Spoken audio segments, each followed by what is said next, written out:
Hello and welcome to unknown and science. आज start कर रहे हैं अपना चैप्टर जिसका नाम है ग्रेविटेशन। तो क्या है ये ग्रेविटेशन? ग्रेविटेशन क्या है ग्रेविटेशन? तो इसकी बात करने के लिए आपको सबसे पहले ये जानना पड़ेगा कि ग्रेविटेशन से होता क्या है। अभी तक अपन ने बात करी थी फोर्स की, और फोर्स की वजह से क्या क्या होता है, स्पीड में चेंज होता है, डायरेक्शन में चेंज होता है, शेप में चेंज हो रहा था। ये सारी चीज़ें तो अपन ने देख ली कि, और एक चीज़ अपन ने देखी थी कि जब मोशन वाला चैप्टर पढ़ रहे थे तो उसमें एक चीज़ क्या देखी थी कि जब भी किसी भी बॉल को या किसी भी ऑब्जेक्ट को जब ऊपर हाइट से फेंका जाता है तो वो नीचे की साइड ही आता है, हमेशा नीचे अर्थ की साइड आता है। और अपन एक चीज़ क्या जानते हैं कि जितने भी प्लानेट हैं वो क्या कर रहे हैं, सन के अराउंड मूव कर रहे हैं। मून किसके अराउंड रोटेट कर रहा है, या अर्थ के अराउंड रोटेट कर रहा है। इन सभी केसों में कोई ना कोई फोर्स होगा ऑब्जेक्ट में, मतलब जितनी प्लानेट हैं, मून है, इन सब आपस में किसी ना किसी फोर्स से जुड़े होंगे, तभी तो कोई अर्थ के जैसे ये यहाँ पर ये मानो ये कोई एक प्लानेट दूसरे प्लानेट के अराउंड मूव कर रहा है। तो मूव कर रहा है तो मूव क्यों कर रहा है, यहाँ से चला क्यों नहीं जाता वो, मतलब कोई ना कोई फोर्स है, बाइंडिंग फोर्स जो इनको इतनी डिस्टेंस पे बांधे हुए, कोई ना कोई फोर्स है ना। सो क्या हुआ कि इन सब मोशन के लिए एक फोर्स रेस्पॉन्सिबल है, और इस फोर्स का नाम है ग्रेविटेशन। फोर्स का नाम है ग्रेविटेशन। कौन सा फोर्स? एक जब किसी ऑब्जेक्ट को किसी हाइट से छोड़ा जाता है तो वो नीचे की साइड ही क्यों आता है, मतलब एक फोर्स लग रहा होगा ग्रेविटेशन का। दूसरा प्लैनेट मोशन कर रहे हैं तो एक फिक्स डिस्टेंस पे मोशन कर रहे हैं, वो किस वजह से कर रहे हैं, ग्रेविटेशन की वजह से मूवमेंट कर रहे हैं। तो अब क्या करेंगे, यूनिवर्सल लॉ ऑफ ग्रेविटेशन को डिस्कस करेंगे। तो motion of objects under the influence of gravitation force on the earth. ठीक है, मोशन ऑफ ग्रेविटेशन की स्टडी करेंगे किस पे, जब अर्थ पे जो लग रहा है ना ग्रेविटेशन, उसके बारे में इस चैप्टर में पढ़ेंगे। तो ग्रेविटेशन की बात करें बात, तो चलो मून से स्टार्ट करते हैं। कि मून जो होता है वो अर्थ के अराउंड मोशन करता रहता है, और किसी ऑब्जेक्ट को, ये मैंने एग्जांपल दे दिया था कि ऊपर से नीचे फेंकते हैं तो नीचे क्यों आता है। यदि तुम ऐसा करोगे, नीचे से किसी ऑब्जेक्ट को ऊपर फेंकोगे तो भी वो एक हाइट तक जाएगा, उसके बाद वापस नीचे आ जाएगा। ऐसा कौन सा फोर्स है इसको नीचे बुला रहा है, आजा आजा, इसको कौन सा फोर्स आवाज़ दे रहा है। तो क्या हुआ, एक बार न्यूटन जी एक सेब के पेड़ के नीचे बैठे हुए थे, ऐसा बोला जाता है, और उनके पास एक सेब आगे गिरा। न्यूटन साहब ने सोचना स्टार्ट किया कि अर्थ एप्पल को अट्रैक्ट क्यों कर रही है, समझ रहे हो। फिर उन्होंने एक बात और सोची कि यार मून क्यों नहीं गिर जाता। जो मून है वो अर्थ के अराउंड रोटेट कर रहा है, तो ये क्यों नहीं गिर जाता।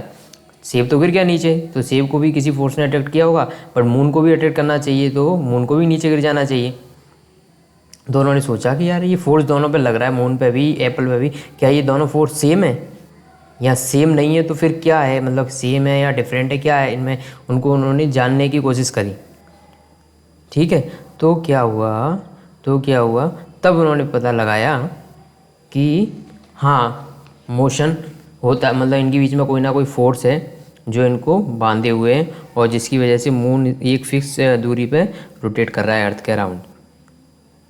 ठीक है, तो इन्होंने एक चीज़ और, जैसे तुम्हारे दिमाग में ये आएगा कि यदि मोशन ऐसा कर रहा है, तो यदि यहाँ पे कोई फोर्स नहीं होता तो क्या होता। तो देखो इसके लिए एक एग्जांपल है, एक रस्सी लो, ये रस्सी है, ये स्टोन यहाँ से बंधा हुआ है, ये सर्कुलर पाथ पे आप इसको घुमा रहे हो हाथ से, सर्कुलर पाथ पे घुमा रहे हो, तो इसको यदि किसी भी पॉइंट पे रिलीज़ करोगे, यहाँ पर जैसे रिलीज़ कर दिया तो ये ऐसे टेंजेंशियल डायरेक्शन में चला जाएगा। इसको रिलीज़ कर दिया, ये टेंजेंशियल डायरेक्शन में चला जाएगा। इसको इस पॉइंट पर रिलीज़ कर दिया तो ये टेंजेंशियल डायरेक्शन में चला जाएगा। तो ऐसे करके ये टेंजेंशियल डायरेक्शन में चला जाएगा। जिस पॉइंट पर रिलीज़ करोगे उसकी टेंजेंशियल इसकी वेलोसिटी होगी, उस डायरेक्शन में इसका मोशन होगा। समझ में आया। तो मोशन फोर्स की वजह से ऐसा होना चाहिए था, मतलब ऐसा होना चाहिए था मून के केस में भी, यदि कोई फोर्स नहीं होता। इसका मतलब ये कोई ना कोई फोर्स है जो इसको अर्थ की तरफ खींच रहा है, और ये कैसा फोर्स है, सेंट्रीपिटल। सेंट्रीपिटल का मतलब होता है सेंटर के टुवार्ड्स सेंटर की ओर कोई ना कोई फोर्स लग रहा है, तभी तो ये जा नहीं रहा छोड़ के इसको। टेंजेंशियल फोर्स है, सेंट्रीपिटल फोर्स है वो, क्योंकि सेंटर की तरफ लग रहा है। ऐसे ही एप्पल जब गिरा तो वो अर्थ की साइड अट्रैक्ट हुआ, तो अट्रैक्ट करने के लिए भी कोई ना कोई फोर्स लग रहा होगा, अट्रैक्ट करने के लिए भी कोई ना कोई फोर्स लग रहा होगा। अब देखो न्यूटन का थर्ड लॉ अपन ने देखा था अभी। न्यूटन का थर्ड लॉ क्या बोलता है कि इक्वल एंड अपोजिट फोर्स के बारे में बताता है वो, कि जो अमाउंट ऑफ फोर्स है वो इक्वल लगेगी। जैसे कि एप्पल को अर्थ ने किसी फोर्स से खींचा, ठीक है, ये एप्पल नीचे गिर रहा था, ये एप्पल नीचे गिर रहा था, अर्थ ने इसको एक फोर्स से खींचा होगा, तो एप्पल भी तो अर्थ को उतनी फोर्स से खींचेगा, क्योंकि इक्वल एंड अपोजिट फोर्स। याद आया? जितना फोर्स ये एप्पल लगाएगा अर्थ पे, उतना ही अर्थ लाएगी एप्पल पे। तो इसका मतलब जितना, जैसे एप्पल नीचे आया तो अर्थ को भी ऊपर जाना चाहिए, एप्पल को भी ऊपर जाना चाहिए, पर अर्थ ऊपर नहीं जाती। इसका रीज़न तो तुम्हें पहले ही मैंने एक्सप्लेन कर दिया था ना। जब बुलेट फायर करी जाती है गन से, तो बुलेट तो आगे बहुत दूर तक जाती है, बट ये नहीं जाती। कौन नहीं जाती? गन नहीं जाती। क्यों नहीं जाती? क्योंकि उसका मास ज़्यादा है, और मास ज़्यादा होगा तो F=ma। यदि मास ज़्यादा होगा बच्चों, तो एक्सेलेरेशन की वैल्यू कम होगी, यानी कि वहाँ पे मोशन नहीं होगा, यानी कि वहाँ पे मूव नहीं करेंगी चीज़ें। F=ma से देखा जाए तो समझ में आ गया? इसका मतलब ये भी इतना फोर्स लगा रहा है, सेम फोर्स लगा रहा है, जितना एप्पल पे अर्थ लगा रही है उतना एप्पल भी अर्थ पे लगा रहा है, बट अर्थ का मास बहुत ज़्यादा है, इसीलिए अर्थ इसकी साइड नहीं आ रही, जबकि एप्पल इसकी साइड आएगा। ठीक है, तो एक्सप्लेन अब आगे देखते हैं। ऐसे ही सोलर सिस्टम में जितने भी प्लानेट है ना, वो ऐसे ही अराउंड घूमते रहते हैं, और पूरे इसको एक्सप्लेन भी सेम तरीके से किया जा सकता है। क्यों वो घूम क्यों रहे हैं, क्यों वो अंदर नहीं गिर जाते, क्यों फॉल नहीं कर जाते अंदर की साइड? इसका रीज़न यही है, क्योंकि वहाँ पे ग्रेविटेशन फोर्स लग रहा है, वो सेंटर की तरफ लग रहा है। और अब बात करेंगे कि वो फोर्स की वैल्यू कितनी है, कितना फोर्स लग रहा है, क्या उसकी वैल्यू है, ये सारी चीज़ें अब देखने वाले हैं अपन। तो इसी को देखते हैं यूनिवर्सल लॉ ऑफ ग्रेविटेशन के अंडर। किसके under? Universal law of gravitation के अंडर। ये क्या बोलता है यूनिवर्सल लॉ ऑफ ग्रेविटेशन? ये बोलता है बच्चों, ये बोलता है every body in the universe attract every other body. एक बॉडी दूसरी बॉडी को अट्रैक्ट करती है विद ए फोर्स, एक फोर्स के साथ, which is directly proportional to the product of their mass and inversely proportional to square of the distance between them. क्या कहना चाह रहे हैं कि हर यूनिवर्स में हर एक बॉडी दूसरी बॉडी को अट्रैक्ट करती है, मतलब उन दोनों के बीच में एक फोर्स लगता है, और जो फोर्स होता है वो डायरेक्टली प्रोपोर्शनल होता है किसके? उन दोनों के मास के। यानी कि ये बॉडी है, इसका मास है m1, दूसरी बॉडी है, इसका मास है m2। ये दोनों एक दूसरे को अट्रैक्ट करेंगी, तो या बाद में बोल दी ना, अट्रैक्ट करेंगी, यानी कि इन दोनों के बीच में फोर्स कैसा होगा? अट्रैक्शन ही होगा। ये इसको खींच रहा होगा, मतलब m2 तो m1 को खींच रहा होगा, और m1 m2 को खींच रहा होगा, तो इन दोनों के मास के प्रोपोर्शनल फोर्स लगता है, और इनके बीच की जितनी भी डिस्टेंस होगी उसके स्क्वायर के इन्वर्सली प्रोपोर्शनल, इसके स्क्वायर के इन्वर्सली प्रोपोर्शनल। जब इस प्रोपोर्शनल साइन को हटाएंगे और इक्वल लाएंगे, तो यहाँ पे एक कांस्टेंट आता है, उसका नाम है जी। बोलिए जी, समझ में आया जी? यहाँ पे कांस्टेंट आएगा जी, और जी होता है universal gravitational constant. Universal gravitational constant होता है ये जी, और जिसकी वैल्यू होती है 6.67 इंटू 10⁻⁻11। अच्छा, यूनिट आप बताओगे इसकी, यूनिट आप बताओ।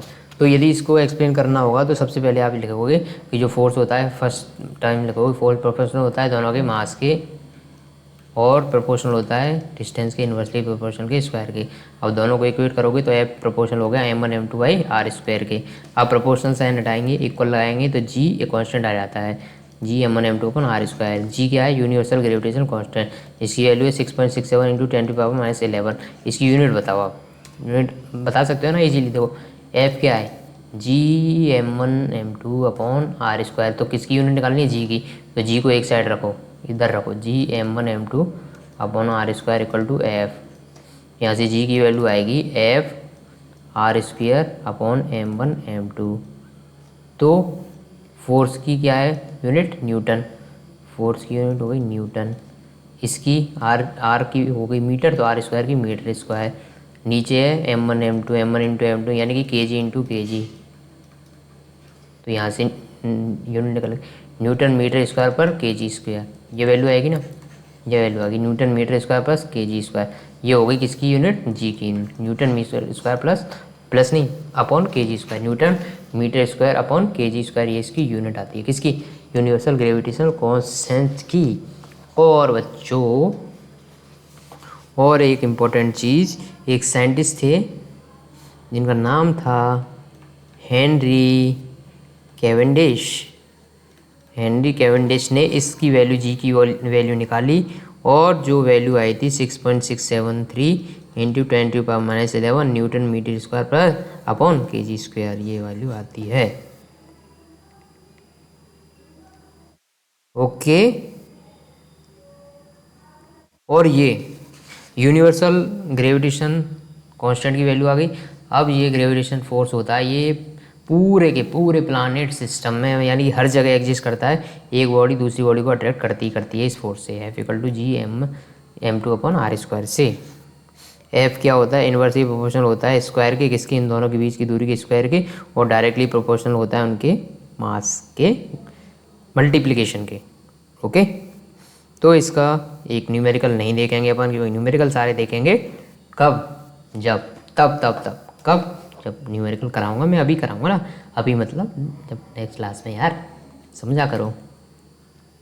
अब देखते हैं importance of universal law of gravitation. इसकी क्या इम्पोर्टेंस है, इसकी इम्पोर्टेंस देख लेते हैं। इसकी इम्पोर्टेंस ये है, universal law of gravitation explain various phenomenas which were believe to be unconnected. तो जो चीज़ें अपन नहीं जानते उनको universal law of gravitation explain करेगा। तो इसमें से पहली चीज़ क्या एक्सप्लेन करता है? Force that bind us to earth. देखो अर्थ को जानते हो ना, अर्थ एक स्फीयर है ऐसे करके, और अपन स्फीयर के ऐसे चारों तरफ रह रहे हैं। तो अपने को तो नीचे ऐसे लटक रहे हैं कुछ लोग, तो इनको नीचे गिर जाना चाहिए था, कुछ लोग ऐसे ऊपर बैठे हुए। तो अपन सभी को कौन बाइंड करके रख रहा है? ये ग्रेविटेशन फोर्स अपने को अर्थ पे बाइंड करके रखना है। पहली चीज़ ये एक्सप्लेन करता है। क्या एक्सप्लेन करता है? Force that bind us to earth. वो कौन सा फोर्स है जो अपने को अर्थ के बाइंड करके रखे हुए? The motion of the moon around the earth. Moon का मोशन अर्थ के अराउंड, मून का मोशन अर्थ के अराउंड किस वजह से हो रहा है? वो भी अपने को किससे पता चल रहा है? यूनिवर्सल लॉ ऑफ ग्रेविटेशन से। थर्ड क्या पता चल रहा है? Motion of planet around the sun. जितने भी प्लानेट है वो सन के अराउंड कैसे मोशन कर रहे हैं, वो भी किससे पता चल रहा है? यूनिवर्सल लॉ ऑफ ग्रेविटेशन से। The tides due to moon and the sun. Sun और मून की वजह से जो टाइड्स आती हैं ओशन में, समुद्रों में, उनको एक्सप्लेन कौन कर रहा है? Universal law of gravitation. Okay बच्चों, ये सारी चीज़ें एक्सप्लेन यहाँ से हो जाती हैं। अब बात करते हैं फ्री फॉल। ये फ्री फॉल क्या है? एक स्टोन ले लिया, अब अपने दोस्त में इसको मार दो। अरे पत्थर मार दो अपने दोस्त, अरे नहीं ऐसा नहीं करना। एक पत्थर लो और उसको ऊपर की साइड फेंको, नीचे से ऊपर पत्थर फेंक दिया। अब ये एक सर्टेन हाइट तक जाएगा, उसके बाद ये वापस नीचे आ जाएगा, मतलब नीचे गिरना स्टार्ट कर देगा। तो इससे क्या पता चल रहा है कि अर्थ रिफ्लेक्ट करती है किसी भी ऑब्जेक्ट को अपनी साइड। ये किस वजह से होता है? ग्रेविटेशन फोर्स की वजह से। ओके, ऑब्जेक्ट, जब भी कोई ऑब्जेक्ट इस तरह से नीचे गिरता है, जब वो फॉल करता है अंडर दिस फोर्स ओनली, यानी कि उस पर सिर्फ और सिर्फ ग्रेविटेशन फोर्स लग रहा हो, उस केस में इसके फॉल को बोला जाता है फ्री फॉल। यानी कि सिर्फ और सिर्फ ग्रेविटेशन फोर्स लग रहा होगा तब इसके फॉल को बोला जाएगा फ्री फॉल। इसकी वजह से क्या होगा? वेलोसिटी में चेंज आएगा कि नहीं आएगा? बताओ बताओ बताओ बताओ। आएगा, बिल्कुल आएगा। देखो सबसे पहले तो वेलोसिटी यहाँ से आपने v वेलोसिटी से भेजा, तो ऊपर जाते जाते जाते जाते ये जाएगा, और एक टाइम पे आके इसकी वेलोसिटी 0 हो जाएगी। यानी कि यहाँ पे कुछ वेलोसिटी होगी इसकी, माना कि 10 मीटर पर सेकंड स्क्वायर है, और सबसे ऊपरी पॉइंट पर जाके 0 हो जाएगी। फिर अगेन ये नीचे की साइड आएगा तो 0 से बढ़ के वापस इसकी वेलोसिटी बढ़ेगी, और धीरे धीरे हर पॉइंट पर वेलोसिटी बढ़ती जाएगी। सुना? तो वेलोसिटी बढ़ रही है। अच्छा ये बताओ, इसके एक्सीलरेशन में कुछ चेंज आ रहा है कि किसी भी पॉइंट पर नहीं आ रहा? वो हमेशा जी लग रहा है, जी, और वो किस डायरेक्शन में लग रहा है? नीचे की डायरेक्शन में लग रहा है, हर पॉइंट पे नीचे की डायरेक्शन में लग रहा है। इस केस को बोला जाता है free fall. Acceleration due to gravitation force यहाँ पे लग रहा है सिर्फ और सिर्फ। This acceleration is called acceleration due to gravitation force of the earth. It is denoted by G. यहाँ पे जो एक्सीलरेशन लग रहा है उसको मैंने बता दिया, इसको जी से डिनोट करते हैं। और जी की वैल्यू सेम होती है हर जगह पे। अर्थ, यदि अर्थ पे बात करें तो अर्थ पे हर जगह जी की वैल्यू सेम होगी। सेकेंड लॉ ऑफ मोशन से अपने को पता चलता है कि फोर्स जो होता है F = ma होता है, और जो स्टोन अपन ने फेंका था उसका मास अपन m मान लेते हैं। ओके। तो और यहाँ पे एक्सेलरेशन ए की जगह क्या आ जाएगा, यहाँ पे जो एक्सेलरेशन लग रहा है वो जी लग रहा है, तो यहाँ पे जो फोर्स आएगा वो आएगा एम जी। ठीक है, F equal to M G. तो यहाँ से जो फोर्स की वैल्यू थी एम जी, और एफ अपन ने अभी देखा था, एफ क्या होता है, m1 m2 are square. M, यहाँ पे m1 मान लेते हैं, एम ये मास हो गया अर्थ का, कैपिटल एम है मास ऑफ अर्थ। m2 मान लेते हैं स्मॉल एम, ये किसका मास है, स्टोन का मास है, मास ऑफ स्टोन। तो एफ को मैं लिखता हूँ जी m/r²। ओके। अब ये एम जी जी जी जी, अब ये बताओ ये आर क्या होगा। देखो ये अर्थ है, ये इसका सेंटर होगा, ये अपन इसकी सरफेस पे ही है ना, अर्थ की सरफेस पे, और इसको अपने स्टोन को फेंका है अर्थ से थोड़ा सा ऊपर, थोड़ा सा, यानी कि ये एच हाइट तक फेंका है, बट एच हाइट को नेग्लिजिबल मान सकते हो किसके कंपेरिजन में, जो अर्थ की रेडियस है उसके कंपेरिजन में। अर्थ के कंपैरिजन करोगे तो ये बहुत ही लेस देन आर है, तो एच को नेगलेक्ट कर सकते हैं, एच को नेगलेक्ट कर सकते हैं। यदि एच को नेगलेक्ट नहीं करते तो फोर्स की वैल्यू लिखते हैं G M upon R plus H का होल स्क्वायर, क्योंकि आर की वैल्यू आर प्लस एच हो, बट एच बहुत छोटा है तो उसको हटा देते हैं, G M upon R square ही लिखते हैं इसको। और फोर्स की वैल्यू अभी अपन ने निकाली तो कितनी आई थी, स्मॉल एम इंटू जी, क्योंकि एम क्या है, इसका मास है स्टोन का, और एक्सीलरेशन कितना लग रहा है इस पर जी, तो एम इंटू जी। तो इन दोनों को इक्वेट करो, इक्वेशन नंबर 1 और इक्वेशन नंबर 2 को इक्वेट करो, तो G m/r² equal to M G. यहाँ से जी की वैल्यू जो आएगी वो आएगी जी m/r², g m/r², जी की वैल्यू आएगी जी m/r²। जी को अपन जानते हैं, यूनिवर्सल ग्रेविटेशन कांस्टेंट 6.67 × 10⁻11 m, यानी कि कैपिटल एम, इसकी वैल्यू होती है 6 × 10⁻24 kg। ये क्या है, अर्थ का मास।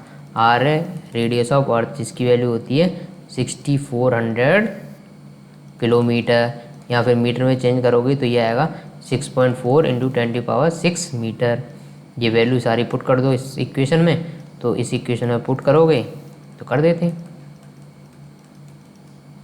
एम तो हो गया अपना 6 × 10⁻24, हाँ 6 × 10⁻24 अपॉन आर हो गया अपना 6.4 × 10⁻6 का होल स्क्वायर।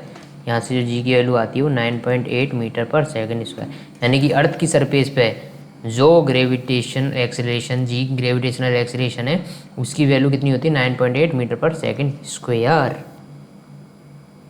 ओके, बोलो बोलो बोलो बोलो।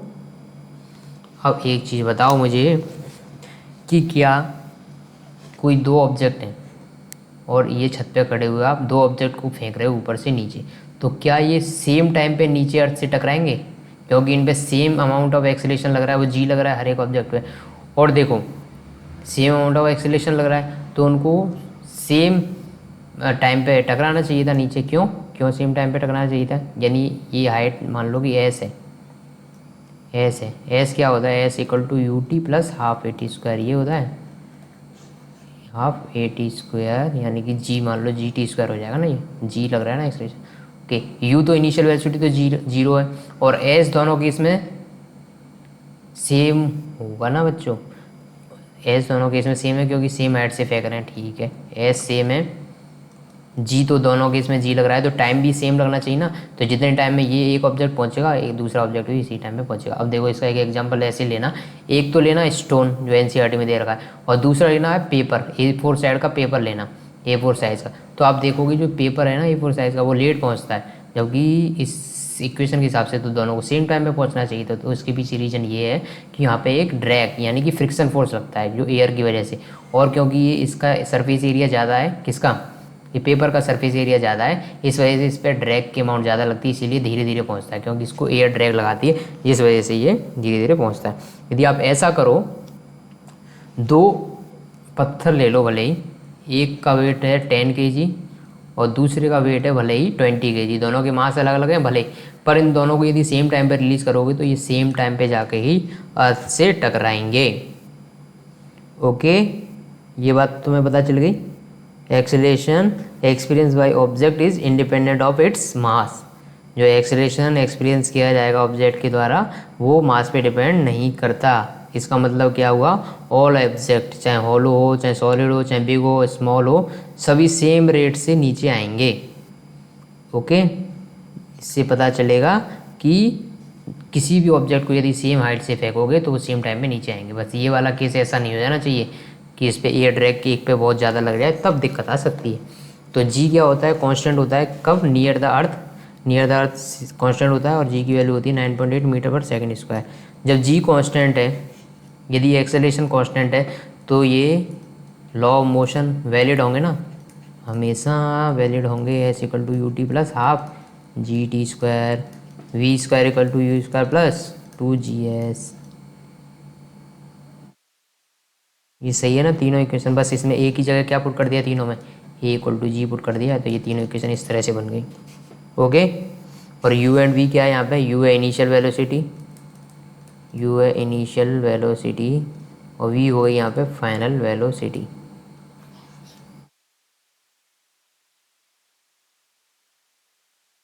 ए को अब इनकी डायरेक्शन के अकॉर्डिंग,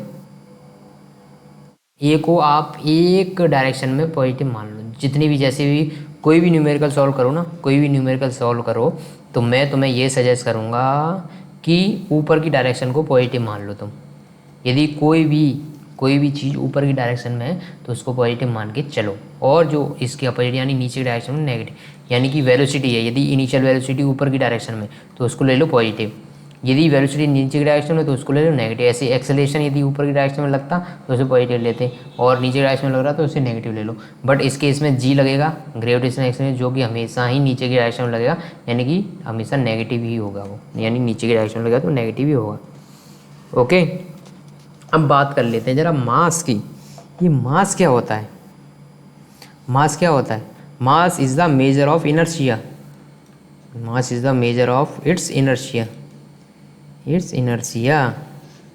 जितना ज़्यादा मास उतना ज़्यादा इनर्शिया। अब एक चीज़ इसकी मास की खास बात ये है कि मास को चाहे, यदि किसी ऑब्जेक्ट को चाहे तुम अर्थ पे रखो, चाहे मार्स पे रखो, चाहे मून पे रखो, चाहे सन पे रखो, उसका मास चेंज नहीं होगा। जितना मास यदि 10 kg यहाँ पर है तो मून पे भी 10 kg होगा, और कहीं जाओगे तब भी 10 kg, किसी भी जगह पे चले जाओ, किसी भी स्पेस में चले जाओ, ये मास चेंज नहीं होता। तो मास क्या है, constant, does not change with place to place. अब दूसरी चीज़ आती है वेट। कौन, वेट।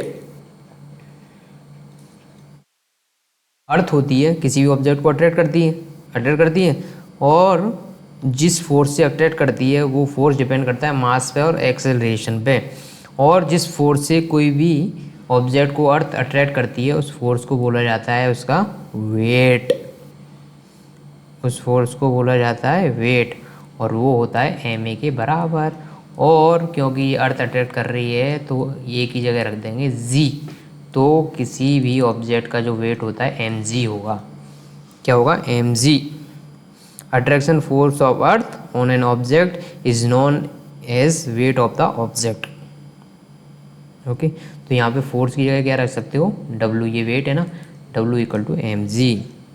जब भी तुम वेइंग मशीन पर खड़े होते हो बच्चे हो, तो वो वेट ही मेजर करती है। यदि वेट मेजर करेगी तो मास इंटू जी का मल्टीप्लाई करके तुम्हें बता देगी। अब तुम्हें यहाँ से एक चीज़ पता चली होगी कि जो वेट होता है वर्टिकली डाउनवर्ड डायरेक्शन में लगेगा, जो वेट है वर्टिकली डाउनवर्ड डायरेक्शन में लगेगा। कि वेट क्या है, ऐसे ही वर्टिकली डाउनवर्ड लगेगा, जी तो नीचे लग रहा है ना, इसलिए डाउनवर्ड डायरेक्शन में लगेगा। अब इट्स का क्या है, मैग्नीट्यूड भी है, डायरेक्शन भी है। मैग्नीट्यूड तो पता ही है एम जी से जो भी मल्टीप्लिकेशन करके आएगा। डायरेक्शन क्या होगी, अर्थ के सेंटर के अराउंड, मतलब अर्थ के सेंटर की ओर, यानी कि नीचे की तरफ होगी कोई भी ऑब्जेक्ट, क्योंकि जी नीचे की तरफ लग रहा है। ये चीज़ तो समझ में आ गई, यानी कि वेट होता है एम जी, इसका मैग्नीट्यूड भी होता है और इसकी डायरेक्शन भी होती है। और जी क्या होगा, अर्थ पे हर जगह कांस्टेंट होगा, जी क्या होगा, कांस्टेंट होगा। Weight of object is directly proportional to mass. It is due to this reason that a given place we can use weight of an object as a measure of its mass. The mass of an object remains same everywhere. ये बात सही है कि जो मास होता है वो तो सेम रहेगा, बट जी की वैल्यू क्योंकि सेम नहीं रहती दूसरे, यदि अर्थ पे तो सेम हो गई, अर्थ पे तो हर जगह 9.80 रहेगी, बट यदि तुम मून की सरफेस पे चले जाते हो तो वहाँ पे जी की वैल्यू कुछ और होती है। और वो कुछ और क्या होती है उसको चलो देखते हैं, क्या होती है वो कुछ और। तो देखो, wait of the object on moon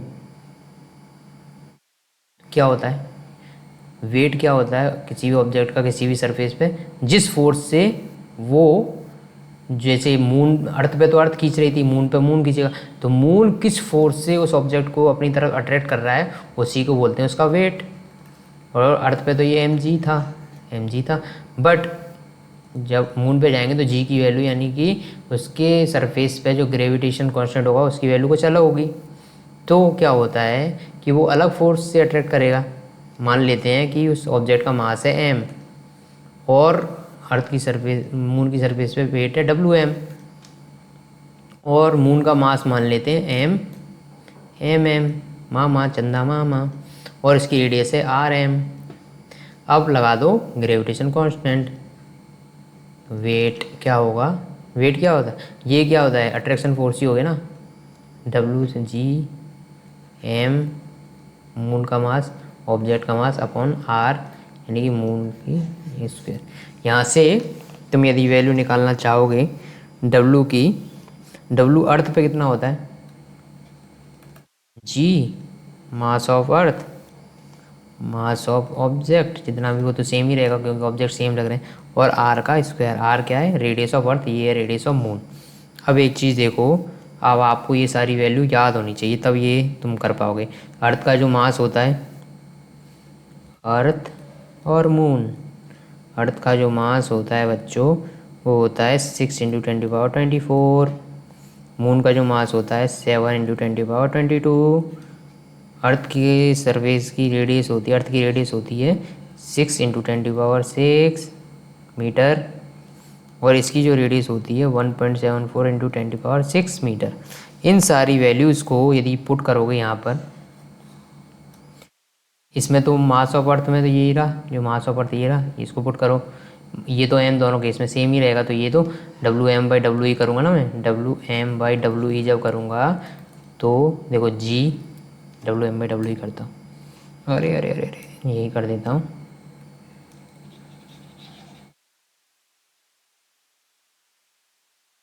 WM/WE जब मैं करूँगा तो M M M upon radius of moon का स्क्वायर, और यहाँ पे G mass of earth mass of object upon R, यहाँ पे ये रेडियस है, ये अर्थ की रेडियस है, जी से जी चला जाएगा, ओके जी गया, मास से मास चला जाएगा। अब यहाँ पे बचेगा क्या, सिर्फ M mass of moon upon mass of earth into radius of earth का square upon radius of moon का स्क्वायर। ये सारी वैल्यू यहाँ से पुट कर दोगे, रेडियस ऑफ मून पता है, रेडियस ऑफ अर्थ पता है, ये याद रखनी पड़ेगी। रेडियस ऑफ मून कितनी है 1.674 × 10⁻6 मीटर, रेडियस ऑफ अर्थ है 6 × 10⁻6 मीटर, मून का मास ये रहा, ये है सॉरी 7 × 10⁻22, अर्थ का मास ये रहा। इन दोनों वैल्यूज सब वैल्यूज़ को पुट करोगे तो वेट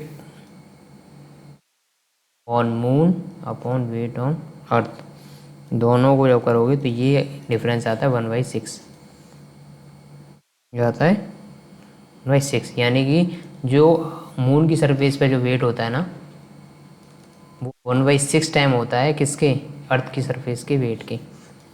और वेट मून की सरफेस पे कितना होगा, मास तो सेम ही रहेगा जी ऑफ मून, और 1/6 एक्सेलेरेशन ऑफ मून लिखो, acceleration of in surface of moon, और weight in acceleration in surface of ground यानी कि अर्थ, एम से एम चला जाएगा।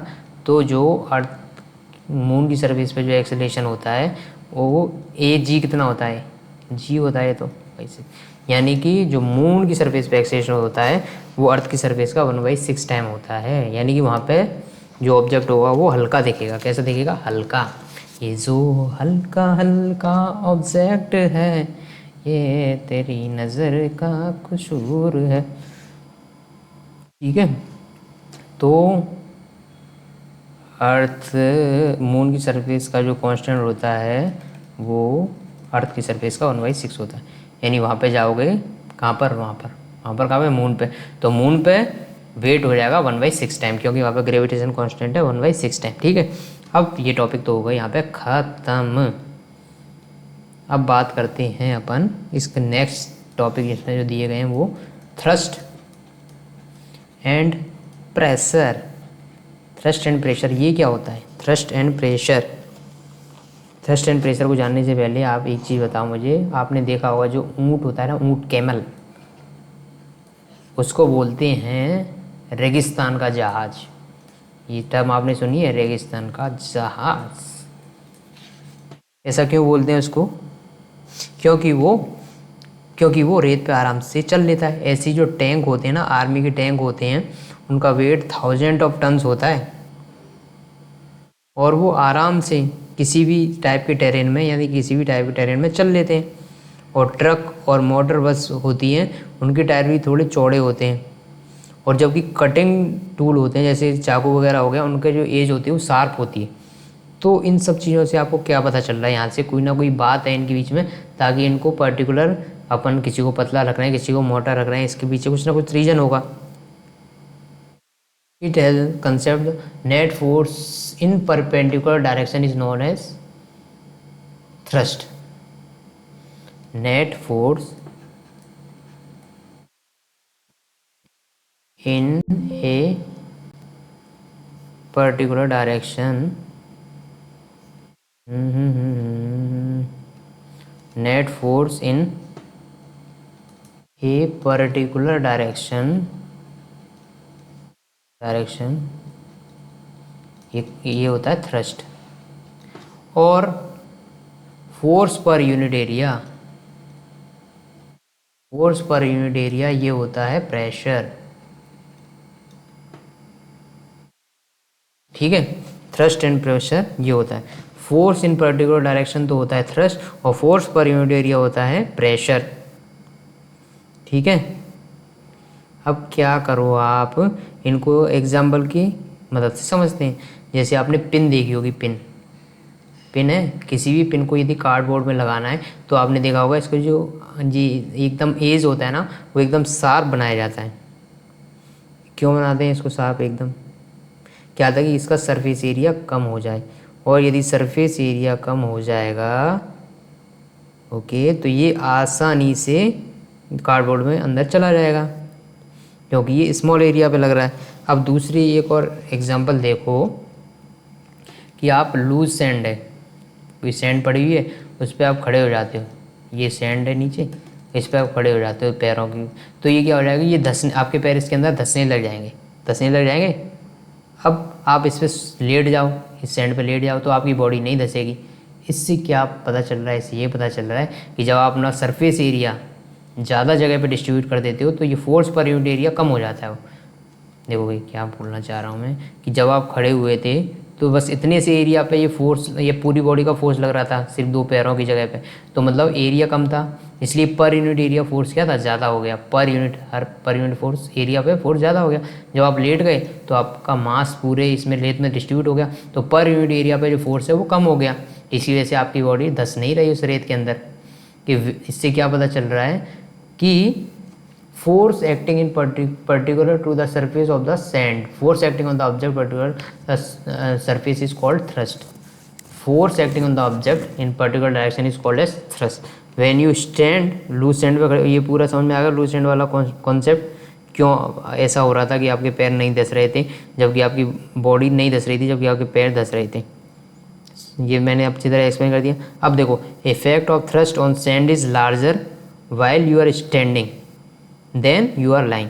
तो जो थ्रस्ट था ना, थ्रस्ट क्या होता है, फोर्स इन पर्टिकुलर डायरेक्शन, तो फोर्स इन पर्टिकुलर डायरेक्शन जब ज़्यादा था, जब आप खड़े हुए थे, जब लेट गए तो फोर्स इन पर्टिकुलर डायरेक्शन में हो गया कम। और प्रेशर क्या होता है, थ्रस्ट अपॉन एरिया। अब बताओ, जब लेटे हुए तो पर यूनिट एरिया पे फोर्स कम हो गया ना, जबकि जब खड़े हुए तो पर यूनिट एरिया पे फोर्स हो गया ज़्यादा। अब इनकी यूनिट की बात कर लेते हैं, थ्रस्ट की और फोर्स की, थ्रस्ट की और प्रेशर की। तो थ्रस्ट की यूनिट यानी थ्रस्ट यानी क्या हो गया, फोर्स ही है ना ये, तो इसकी हो गई न्यूटन, और नीचे क्या है, पर यूनिट एरिया है ना, एरिया की हो गई मीटर स्क्वायर। तो प्रेशर की यूनिट होती है न्यूटन पर मीटर स्क्वायर, क्योंकि इन्होंने इसको एक साइंटिस्ट ने खोज निकाला था और उनका नाम था पास्कल, ब्लेज पास्कल। तो ऐसा यूनिट ऑफ प्रेशर पास्कल भी होती है, जिसको पीए से डिनोट किया जाता है। पा मूवी देख के आए हो तो इसको पा मत बोल देना, ये प्रेशर की यूनिट है, इसका नाम है पास्कल। ओके, इसको और अच्छी तरह समझना है तो न्यूमेरिकल में कराऊंगा क्लास में, तब समझ लेना। यदि फोर्स स्मॉलर एरिया पे लगेगा, यदि फोर्स जैसे कि आपके घर में नए गद्दे आए तो आपके घर वाले क्या बोलते हैं कि बच्चों इन पे खड़े मत हो, इन पे लेट जाओ वाले। यदि आप खड़े रहोगे तो आप कम एरिया पे अपनी पूरी बॉडी का फोर्स लगा रहे होगे, मतलब सिर्फ 2 पैरों पे इतने सी एरिया पे ज़्यादा फोर्स लगेगा, मतलब इस पर प्रेशर ज़्यादा क्रिएट होगा। थ्रस्ट क्या होता है, इस डायरेक्शन में फोर्स, तो आपकी बॉडी का वेट लग रहा है नीचे और वो सिर्फ 2 पैरों के बराबर सरफेस एरिया को कवर कर रहा है, तो यानी कि फोर्स पर यूनिट एरिया तो कम है जितना सा एरिया है, और फोर्स पूरा लग रहा है पूरी बॉडी का। अब जब आप लेट गए तो देखो फोर्स तो उतना ही लगेगा बॉडी का वेट, बट एरिया बढ़ गया ना, तो फोर्स पर यूनिट एरिया कम हो गया ना। प्रेशर क्या होता है, फोर्स पर यूनिट एरिया। अब एरिया बढ़ गया तो प्रेशर हो गया कम, तो लेटने पे प्रेशर कम लगता है, जबकि आप खड़े हो किसी गद्दे पे तो प्रेशर ज़्यादा लग रहा है। इसीलिए जब आप खड़े रहोगे तो घर वाले मना करेंगे बच्चों इन गद्दों पे कूदो मत, जबकि आप लेट जाओगे तो कुछ नहीं बोलेंगे क्योंकि आपने अपने सरफेस एरिया बढ़ा दिया। तो देखो वो भी साइंस से कितनी हेल्प मिल रही है ना आपको। यदि आप साइंस पढ़ रहे हो 9th में तो आप गद्दे पे कभी भी खड़े नहीं होगे, आप घर पे आपको कभी भी डांट नहीं पड़ने वाली। अब बात करते हैं प्रेशर इन फ्लूइड्स में भी प्रेशर होता है क्या? हाँ बिल्कुल होता है। All liquids and gas are fluid, पहले तो ये बात मान के चलो, ठीक है। ऑल लिक्विड्स, सारे के सारे लिक्विड एंड गैस, इनको बोला जाता है फ्लूइड। अच्छा, जो सॉलिड जो प्रेशर क्रिएट करते हैं वो किस वजह से करते हैं? उनके वेट की वजह से थ्रस्ट लगता है, उनकी वजह से प्रेशर आता है। फ्लूइड का भी वेट होता है, यदि फ्लूइड का भी वेट होगा तो वो भी थ्रस्ट लगाएंगे, बिल्कुल लगाएंगे, वो भी थ्रस्ट लगाएंगे, और थ्रस्ट की वजह से क्या होगा, प्रेशर उनकी वजह से भी लगेगा। अब क्या होता है, ये अपनी बेस पर, जिसमें जैसे एक टब है, इसमें ये कोई पानी भरा हुआ है, तो ये अपनी बेस पे भी प्रेशर लगाएगा और साइड की वॉल्स पे भी प्रेशर लगाएगा, और ये सारी डायरेक्शन में लगेगा। अब एक कॉन्सेप्ट आता है बायंसी। क्या? बायंसी।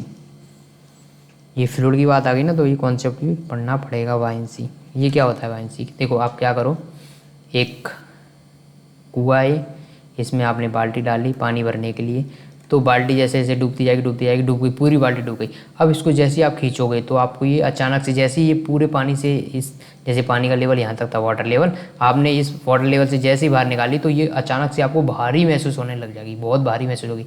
तो इसका मतलब क्या हुआ कि इस कुएँ के अंदर जब ये बाल्टी पूरी डूबी हुई थी तब इसका वेट कम था? नहीं, इसका एक्चुअल वेट तो इतना ही है जितना आपको महसूस हो रहा है इसको बाहर निकालने के बाद, बट इसके अंदर, पानी के अंदर जाने पे इस पर कुछ ना कुछ एक्स्ट्रा फोर्स लग रहा था ऊपर की डायरेक्शन में, जिसकी वजह से इसका वेट आपको कम महसूस होता है। एक्चुअली में कम होता नहीं है, बट नीचे जाने के बाद कोई ऊपर एक फोर्स लगता है, जिसकी वजह से वेट कम महसूस होने लग जाता है, एक्चुअल में कम नहीं होता है। तो इसका मतलब कुछ ना कुछ बात है, वो उसी बात को बोलते हैं बायंसी, उसी फोर्स को जो कि अपर डायरेक्शन में लग रहा है फ्लूइड की वजह से, उसको बायंसी फोर्स बोलते हैं। अच्छा, आपने देखा होगा बड़े बड़े जहाज पानी में चलते रहते हैं, वो डूबते क्यों नहीं? मतलब उन पर भी कोई ना कोई फोर्स लग रहा होगा, तो इसी वजह से तो वो चल पाते हैं, यानी कि उन पर एक फोर्स लगता है ऊपर की साइड, उसको बोलते हैं बायंसी फोर्स बोलते हैं, ठीक है। बायंसी फोर्स का एक और एग्जांपल लो, एक बोतल लो, खाली बोतल, पानी की खाली बोतल है, और ये पानी इसमें भरा हुआ है एक टब में, पानी की खाली बोतल आपने ली, ये पानी की बोतल है, पूरा कैप लगा हुआ है इसके अंदर, और इसमें कोई भी पानी वानी नहीं है, खाली बोतल है। अब इसको आप धीरे धीरे नीचे डुबाने की कोशिश करो, तो जैसे आपने इतनी डुबाई, फिर इसके बाद और ज़्यादा डुबा दी, यहाँ तक डुबो दी, ठीक है। यही सेम बोतल है, इसको यहाँ तक डुबो दिया, फिर आपने एकदम पूरा अंदर डुबो दिया। अब आप क्या देखोगे, जैसे ही इसको यहाँ से छोड़ोगे ये तुरंत ऊपर आएगी, मतलब ये फ्लूइड इस पर कोई ना कोई फोर्स लगा रहा है नीचे से, तभी तो ये ऊपर की साइड आ रही है, इस पर कोई ना कोई फोर्स लग रहा है। अब क्या होता है, जैसे जैसे बोतल को आप ज़्यादा डुबोते जाओगे, जैसे यहाँ तक डूबी हुई थी तब फोर्स कम था, और डूब गई तब फोर्स ज़्यादा लगेगा, जैसे ये पूरी डूब गई, यहाँ तक पूरी डूब गई, अब इसको भले ही अंदर भेज दो यहाँ तक, अब फोर्स सेम ही लगता रहेगा, मतलब फोर्स का कोई ना कोई कनेक्शन है। कितनी ये बोतल कितनी डूबी हुई है, इस बात से भी कोई ना कोई फोर्स का कनेक्शन है, यानी कम बोतल डूबी हुई है तो कम फोर्स लग रहा है, ज़्यादा बोतल डूबी हुई है तो ज़्यादा फोर्स लग रहा है, और फिर एक बार पूरी डूब गई उसके बाद अंदर कितनी भी डुबाते जाओ, उसके बाद अंदर कितना भेजते जाओ, वो फोर्स की वैल्यू सेम रहेगी, ये वैल्यू सेम रहेगी। तो हो क्या रहा है, उस बॉटल पे ग्रेविटेशन नहीं लग रहा होगा क्या, उसका वेट तो है ना, तो वेट की वजह से ग्रेविटेशन भी लग रहा होगा mg, बिल्कुल लग रहा होगा mg। बट एक नीचे से कोई बॉयंसी फोर्स है जिसका नाम है बॉयंसी फोर्स, वो भी लग रहा है। और बॉयंसी फोर्स की वैल्यू ग्रेविटेशन फोर्स से ज़्यादा है, तभी तो ये बोतल अंदर दबाने पे वापस बाहर आ जाती है, तभी तो ये बोतल अंदर दबाने पे वापस बाहर आ जाती है। और यदि आपको इसको इमर्ज रखना है, यानी इस पानी में डुबो के रखना है इस बॉटल को, तो आपको एक्सटर्नल फोर्स की ज़रूरत पड़ेगी, कोई ना कोई फोर्स बाहर से लगाना, यानी कि आपको बोतल को पकड़ के रखना पड़ेगा थोड़ा फोर्स लगा के। इसकी वजह से क्या होगा कि आपने एक फोर्स लगाया एफ अमाउंट का और mg भी लग रहा था, बट mg की वैल्यू बॉयंसी से कम थी। अब बॉयंसी फोर्स मानो को एफ भी है, तो अब आपका फोर्स प्लस mg ये मिल के बैलेंस करेंगे एफ बी को, बॉयंसी फोर्स, तब ये बैलेंस हुआ, इसीलिए बोतल वहाँ पर रुकी है। जैसे ही आपने एक्सटर्नल फोर्स हटाया तो mg की वैल्यू तो कम है एफ बी से, तो mg लेस देन हो जाएगा एफ बी से और बोतल बाहर आ जाएगी अपने आप। समझ में आया? ओके, समझ में आ रहा है ना बच्चों? इसी फोर्स को जो कि बोतल को बार बार बाहर निकाल रहा है, इसी फोर्स को अपथ्रस्ट या बायंसी फोर्स बोलते हैं। अपथ्रस्ट या बायंट फोर्स, अपथ्रस्ट और BOUYANT बायंट फोर्स बोलते हैं। और ये सारे के सारे ऑब्जेक्ट इस फोर्स को, बायंसी फोर्स को महसूस करते हैं when they are emerge in a fluid. जब भी उनको एक फ्लूइड में डुबोया जाएगा तो ये सारे ऑब्जेक्ट कोई ना कोई फोर्स एक्सपीरियंस करते हैं, और उस फोर्स का जो magnitude of this force depend on the density of fluid. और इस फोर्स का मैग्नीट्यूड है ना, इस फोर्स का जो भी मैग्नीट्यूड है जिस फ्लूइड में ये हैं उनकी डेंसिटी पे डिपेंड करता है। जितनी डेंसिटी होगी उसके हिसाब से और ये ज़्यादा ही कम हो सकता है। अब देखो एक वी कर लो, एक वी कर लो,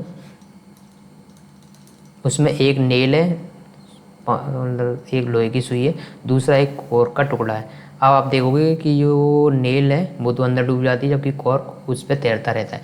यानी कि कॉर्क उस पर पानी पे क्यों तैरता रहता है? क्योंकि जो कॉर्क की डेंसिटी है वो कम है पानी से, वाटर से कम है, जबकि आयरन की डेंसिटी ज़्यादा है वाटर से।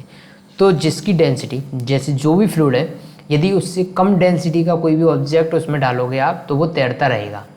वापस सुनो, जैसे वाटर है, वाटर की एक डेंसिटी है, वाटर की डेंसिटी से कम डेंसिटी का कोई भी ऑब्जेक्ट उस वाटर में डालोगे तो वो उसकी सरफेस पे तैरता रहेगा, यानी कि डूबेगा नहीं। बट आपने कोई ऐसा ऑब्जेक्ट वाटर में डाल दिया जिसकी डेंसिटी वाटर से ज़्यादा हुई तो वो तुरंत डूब जाएगा। इसी वजह से कॉर्क नहीं डूबता जबकि नेल डूब जाती है। क्यों? क्योंकि कॉर्क की डेंसिटी वाटर से कम है जबकि नेल की डेंसिटी उससे ज़्यादा है। Okay, density of iron nail is more than density of water. This means that the upthrust of the water on iron nail is less than weight of the nail. तो इस पे जो, इसका मतलब ये हुआ कि जो अपथ्रस्ट फोर्स है ना आयरन नेल पे, जो ऊपर की साइड जो फोर्स लगेगा आयरन नेल पे वो कम होगा। किससे? जो कि इसका वेट है उससे। जबकि कॉर्क में क्या हो रहा है, अपथ्रस्ट की वैल्यू ज़्यादा है और इसकी वेट की वैल्यू कम है, जिसकी वजह से ये तैरता रहता है क्योंकि इसके ऊपर ज़्यादा फोर्स लगता है। ठीक है, आर्किमिडीज प्रिंसिपल क्या है? आर्किमिडीज प्रिंसिपल की बात करें अपन डेंसिटी निकालने के लिए, आर्किमिडीज प्रिंसिपल का, और डेंसिटी की बात आ गई ना तो आर्किमिडीज प्रिंसिपल का यूज़ किया जाता है। इसके लिए एक एग्जांपल देखते हैं अपन। ये एनसीईआरटी का एग्जांपल है। इसमें क्या है, एक स्ट्रिंग है जो कि स्ट्रेचेबल है, रबर भी बोल सकते हैं। रबर ले लिया आपने और रबर से एक ये कोई ऑब्जेक्ट बांध रखा है। अब ये पहले देखो, जैसे ही आप इसको रबर से बांधोगे तो ये रबर कुछ स्ट्रेच हो गई होगी, रबर को स्ट्रेच हो गई होगी। या फिर ऐसा कर सकते हो सेम को इसमें वेइंग, कोई वेइंग मशीन से बांध रखा है। स्प्रिंग बैलेंस है, ये स्प्रिंग बैलेंस यानी कि ये रीडिंग दिखा रहा है, इसका वेट कितना है वो दिखा रहा है ये, यानी कि इसका वेट माना कि 5 kg है तो ये 5 kg रीडिंग दिखा रहा है, 5 kg। और दूसरे केस में आपने क्या कर रखा है कि ये रबर है, नॉर्मल रबर, उससे इस ऑब्जेक्ट को बांध रखा है। तो जैसे ही इसको इसमें डुबाना स्टार्ट करोगे, स्प्रिंग बैलेंस है ये, जैसे ही आप इसको पानी में डुबाना स्टार्ट करोगे तो क्या होता है, ये रबर पहले स्ट्रेच हो गई थी वेट की वजह से, अब ये स्ट्रेच कम हो जाता है, यानी कि इसकी लेंथ कम हो जाती है। पहले इतनी लंबी दिख रही थी, अब ये लेंथ हट गई, यहाँ से इतनी लंबी दिखने लगी। और इसमें भी क्या हो रहा है, जो स्प्रिंग बैलेंस की रीडिंग धीरे धीरे कम होना स्टार्ट हो जाती है। 5 kg से 2 kg 3 kg ऐसे करके, मतलब 2 kg 3 kg नहीं, पहले 5 kg से रीडिंग हो गई 4.8 kg, फिर 4.5, जैसे जैसे अंदर डूबता जा रहा है। फिर एक बार ये अंदर पूरा डूब गया, इसके अंदर पूरा डूब गया तो एक फिक्स रीडिंग पहुंच जाएगी, जैसे कि वो रीडिंग आई थी जैसे कि 4.4 kg आ गई। अब ये पूरा डूब गया। अब इसको अंदर कितना भी डुबाते जाओ, एक बार ये पूरा डूब गया ना सरफेस के नीचे, फिर इसको अंदर कितना भी लेते जाओ, कितना भी जाते जाओ, 4.4 kg ही रहेगी। यानी कि एक बार ऑब्जेक्ट पूरा पानी के अंदर चला गया तब उसकी रीडिंग चेंज नहीं होगी, फिर तो वो फिक्स हो जाएगी। पर धीरे धीरे जैसे कि इसका पहले इतनी सरफेस ही डूबी थी, इतनी सरफेस, तब वेट दिखा रहा था वेइंग बैलेंस में 5 kg था, बट वो दिखा रहा था 4.9 kg। फिर थोड़ी सी ज़्यादा और अंदर डूब गई, इतना चला गया, तो अब रीडिंग दिखा रहा था 4.7 kg।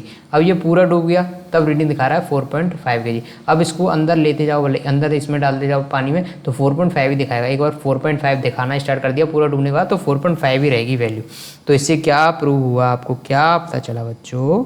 पता ये चला कि एक बुयांसी फोर्स लगता है किसी भी ऑब्जेक्ट को, यदि किसी फ्लूइड में डुबाया जाता है, ऊपर की साइड बुयांसी फोर्स लगता है, इसको आप थ्रस्ट या फिर बुओयंट फोर्स बोलते हैं।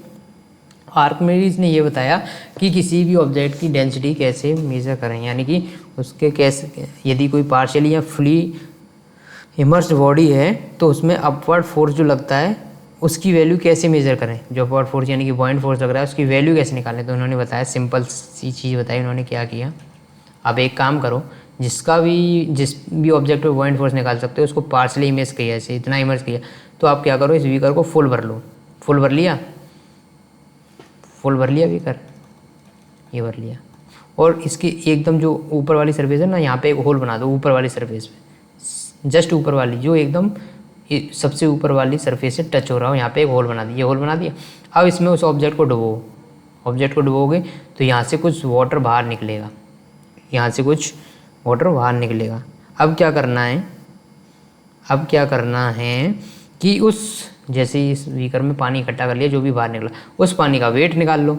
जितना वेट होगा इस पानी का, उतनी अमाउंट का आप थ्रस्ट फोर्स इस पर लग रहा होगा, उतने ही अमाउंट का आप थ्रस्ट फोर्स लग रहा होगा। इसको ज़्यादा डुबो दो, थोड़ा सा ज़्यादा यहाँ तक डुबो दो, तो थोड़ा और वाटर बाहर निकलेगा। तो इस टोटल अमाउंट का वेट ले लो, तो जितना अब वेट होगा पानी का उतना इस पर अब थ्रस्ट फोर्स लग रहा होगा। अब इसको पूरा डुबो दो, पूरा डुबोगे तो जितना पानी बाहर निकला, टोटल पानी इनिशियल से लेके फाइनल तक जितना भी टोटल पानी बाहर निकला, उसका वेट जो निकालोगे वो इतनी अमाउंट का अब थ्रस्ट फोर्स लगा रहेगा। अब देखो ये पूरा डूब गया, उसके बाद अंदर इसको कितना भी लेते जाओ, अब कोई पानी बाहर नहीं निकलेगा। एक बार ये अपर सरफेस तक पूरा डूब चुका है, अब इसको अंदर कितना भी ले जाओ, अब ये बाहर पानी कुछ भी नहीं निकलेगा। ये एक्सप्लेन किया था किसने? आर्किमिडीज ने। आर्किमिडीज एक बहुत अच्छे साइंटिस्ट थे। इन्होंने, इनसे किसी ने पूछ लिया, एक राजा के दरबार में ये गए थे और राजा ने इनसे पूछा कि बालक नहीं, साइंटिस्ट थे ये, इनसे पूछा कि आप ऐसा करो कि मेरे क्राउन का वो निकाल के बताओ, क्राउन प्योर गोल्ड का बना है कि नहीं बना है, आप ये बताओ मुझे। तो प्योर, कोई भी चीज़ की प्योरिटी चेक करने के लिए एक चीज़ निकाल सकते हो, उसकी डेंसिटी। जैसे आयरन है, आयरन की डेंसिटी एक होती है जो फिक्स होती है, ऐसे ही कोई आयरन नहीं है, आयरन की जगह गोल्ड है, क्राउन तो गोल्ड का बना हुआ था, उसकी डेंसिटी फिक्स होगी। यदि उसकी डेंसिटी किसी भी तरीके से निकाल ली जाए तो गोल्ड की डेंसिटी तो पहले से पता ही है क्योंकि फिक्स होती है।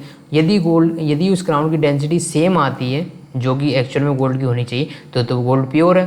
यदि सेम नहीं आती तो इसका मतलब गोल्ड में कुछ ना कुछ मिलावट है।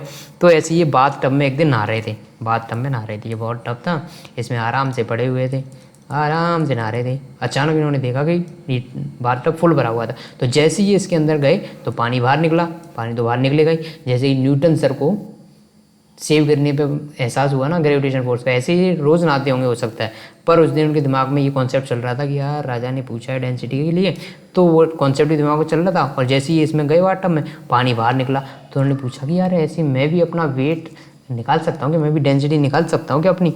तो फिर उन्होंने दिमाग लगाया और निकाली डेंसिटी। इसकी वजह से इन्होंने बताया, यहाँ से क्या बताया कि जो अपतर फोर्स की वैल्यू जो निकालते हैं वो किसके बराबर होती है, जितना अमाउंट ऑफ वाटर बाहर निकलता है उसके बराबर होती है। उसी को एक्सप्लेन करके आगे डेंसिटी निकाल दी इन्होंने, उसी को आगे थोड़ा फर्दर एक्सप्लेन किया और पता लगाया कि डेंसिटी कैसे निकाल सकते हैं। इनकी बहुत सारी एप्लीकेशन है। आर्किमिडीज प्रिंसिपल की क्या क्या एप्लीकेशन है? शिप और सबमरीन की डिजाइनिंग में, शिप कैसे डिज़ाइन करनी चाहिए ताकि वो डूबे नहीं, सबमरीन की डिजाइनिंग कैसी होनी चाहिए। लैक्टोमीटर क्या होता है? प्योरिटी ऑफ मिल्क चेक करने पे काम आता है कि मिल्क प्योर है कि नहीं, उसको चेक करता है लैक्टोमीटर। तो उसके बारे में भी प्रिंसिपल बनाने के लिए भी इन्होंने ये आर्किमिडीज प्रिंसिपल काम आता है। हाइड्रोमीटर क्या करता है?